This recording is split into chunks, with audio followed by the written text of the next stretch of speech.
Assalamualaikum warahmatullahi wabarakatuh. Saya Ais Konita Suwardi. Di sini saya akan membahas tentang penerapan metode Gray Relational Analysis dengan metode entropi untuk penentuan saham optimal. Di sini kita akan membahas tentang latar belakang, arsitektur sistem, dan rancangan pengujian. Yang akan dibahas pada latar belakang yaitu permasalahan, tujuan penelitian, metode usulan, dan penelitian sebelumnya.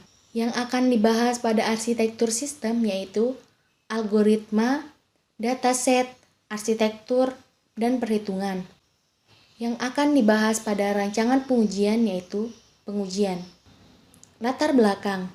Investasi saham merupakan pembelian atau penyertaan atau kepemilikan saham perusahaan lain dengan tujuan untuk mendapatkan keuntungan dan lainnya. Investor semakin tertarik untuk membeli saham, akan tetapi investor akan susah untuk memilih saham manakah yang cocok untuk dijadikan investasi. Dikarenakan banyaknya saham yang beredar dan juga banyaknya variabel faktor untuk melakukan penilaian saham yang akan dilakukan secara manual. Ada dua cara pemilihan saham secara manual, yaitu analisis fundamental dan analisis teknikal. Metode yang akan dibahas yaitu Gray Relational Analysis, digunakan untuk menganalisis hubungan antar kriteria dan juga mengukur kesamaan antar faktor yang dibandingkan dalam pemilihan saham. Metode kedua yang akan dibahas yaitu entropi, yang digunakan untuk menentukan suatu bobot pada atribut. Permasalahan yang akan dibahas. Investor yang akan berinvestasi pada saham akan susah untuk memilih saham manakah yang cocok untuk dijadikan investasi, dikarenakan banyaknya saham yang beredar dan juga banyaknya variabel faktor penentu untuk melakukan penilaian saham yang dilakukan secara manual. Metode usulan, Gray Relation Analysis dengan entropi. Tujuan penelitian, membantu untuk menentukan saham optimal untuk berinvestasi. Pertanyaan penelitian. 1. Bagaimana akurasi dari metode Gray Relational Analysis dengan metode entropi dalam menentukan saham optimal? 2. Bagaimana hasil perhitungan saham yang didapatkan dari tahun 2018 dan tahun 2019? Penelitian terkait. Ada 7 penelitian terkait yang akan dibahas. Yang pertama, Mehmet Fatih tahun 2016. Hasil menunjukkan bahwa meskipun variabel independen memiliki korelasi kuat dengan kembalinya saham pada bulan berikutnya. Yang kedua, Irfan Ertgul tahun 2017. Gray Relational Analysis yang mengukur kinerja relatif mewakili lebih akurat karakteristik alternatif. Dalam penelitian ini, bobot kriteria dianggap sebagai sama satu sama lain. Yang ketiga, Emin tahun 2016. Pengukuran dan penilaian kinerja keuangan perusahaan asuransi adalah sangat penting. Hasil tinjauan literatur menunjukkan bahwa pengukuran kinerja keuangan menggunakan Gray Relational Analysis telah dipelajari untuk perusahaan asuransi di Turki. Yang keempat, Han Jiang tahun 2017. Memperoleh bobot untuk semua indikator berdasarkan entropi dapat membedakan pentingnya masing-masing indikator. Yang kelima, Kemal tahun 2017. Bobot dari atribut dihitung dengan metode entropy weight. Evaluasi alternatif menggunakan metode Gray Relational Analysis diberi peringkat website. Daniarto Raharjo tahun 2013. Rasio keuangan yang berfungsi untuk memprediksi harga saham antara lain return on equity atau ROE, return on asset atau ROA, debt to equity ratio atau DER, current ratio atau CR, earning per share atau EPS, dan book value per share atau BVS. Yang ketujuh, Miranti Harwaningrum tahun 2016. Untuk melakukan penilaian saham, ada dua analisis yang dapat dilakukan, yaitu fundamental analysis dan technical analysis. Komponen utama dalam analisis fundamental yaitu earning per share perusahaan atau EPS dan price earning ratio perusahaan atau PER. Flowchart metode Gray Relational Analysis dengan metode entropi.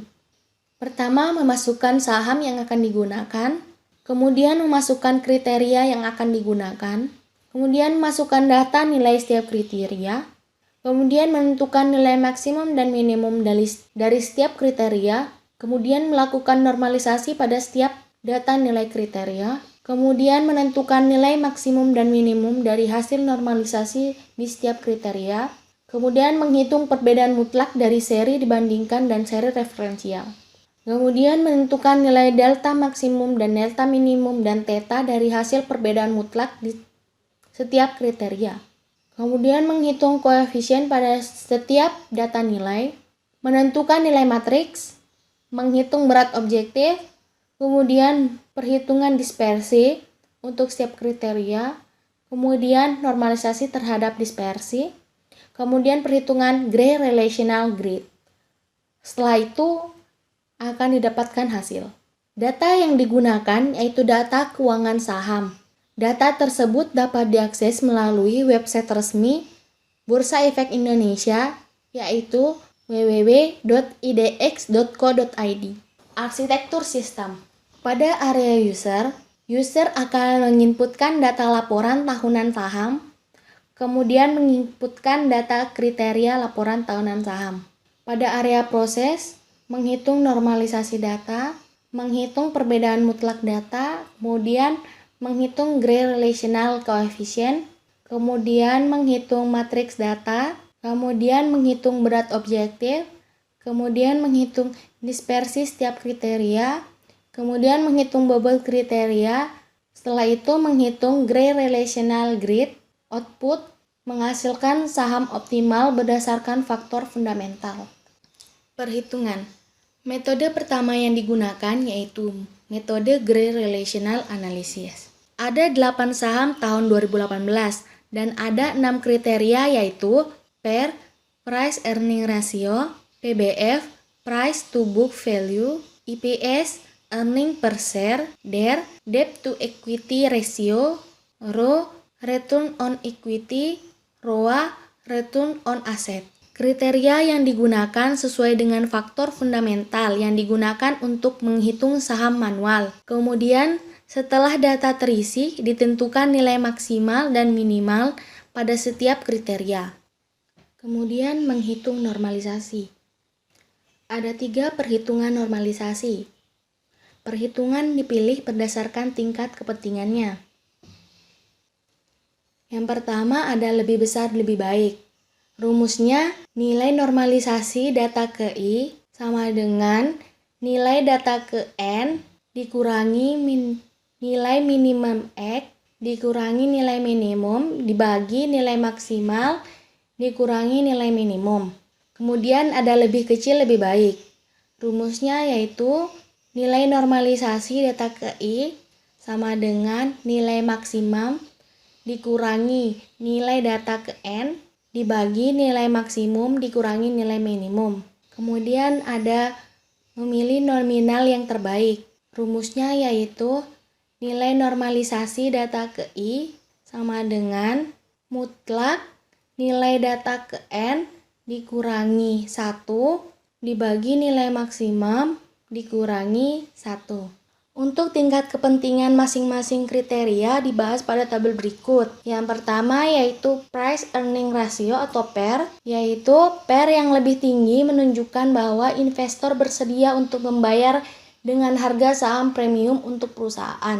Jadi rumus yang dipakai yaitu lebih besar lebih baik. Yang kedua ada Price to Book Value. Semakin tinggi PBV, semakin tinggi perusahaan dinilai oleh pemodal relatif dibandingkan dengan dana yang telah ditanamkan di perusahaan. Jadi rumus yang digunakan lebih besar lebih baik. Kemudian ada earning per share atau IPS. IPS yang lebih tinggi menandakan bahwa perusahaan dapat memberikan tingkat keuntungan pada para pemegang saham, sedangkan IPS yang lebih rendah memberikan tingkat keuntungan yang rendah kepada para pemegang saham. Berarti rumus yang dipakai yaitu lebih besar lebih baik. Kemudian ada Debt to Equity Ratio atau DER. Semakin rendah rasio akan semakin baik kemampuan perusahaan dalam membayar kewajiban jangka panjang. Berarti rumus yang digunakan lebih kecil lebih baik. Kemudian ada Return on Equity. Semakin tinggi rasio ini akan semakin baik karena memberikan tingkat pengembalian. Berarti Rumus yang dipakai yaitu lebih besar lebih baik. Kemudian ada return on asset atau ROA. Semakin tinggi rasio ini menunjukkan bahwa perusahaan semakin efektif dalam memanfaatkan aktiva untuk menghasilkan laba bersih setelah pajak. Berarti rumus yang digunakan yaitu lebih besar lebih baik. Setelah dihitung sesuai tingkat kepentingan masing-masing, akan dihasilkan nilai seperti ini. Kemudian, setelah selesai akan dihitung nilai maksimal setiap kriterianya. Selanjutnya dilakukan proses penentuan perbedaan mutlak. Nah, di sini perbedaan mutlak rumusnya nilai perbedaan mutlak data ke I sama dengan nilai mutlak 1 dikurangi nilai normalisasi data ke I. Setelah dihitung nilainya, akan dicari delta maksimum dan delta minimum dan theta. Nah, di sini theta sudah ditentukan yaitu 0,5. Kemudian berlanjut ke Gray Relational Coefficient. Rumus dari Gray Relational Coefficient yaitu koefisien relasional data ke I sama dengan delta minimum ditambah koefisien P atau theta 0,5 dibagi nilai perbedaan mutlak data ke I ditambah koefisien P atau 0,5. Setelah dihitung akan dijumlahkan setiap nilai dari setiap kriteria yang didapat dan hasil penjumlahannya ada pada tabel berikut. Selanjutnya akan digabungkan dengan metode entropi. Nah, di sini pertama pada metode entropi menentukan nilai matriks. Rumus yang digunakan menentukan nilai matriks dalam metode entropi yaitu hasil perhitungan matriks data kriteria sama dengan nilai setiap kriteria dari normalisasi data awal dibagi sigma nilai setiap kriteria dari normalisasi data awal. Kemudian hasil yang didapatkan seperti tabel di samping.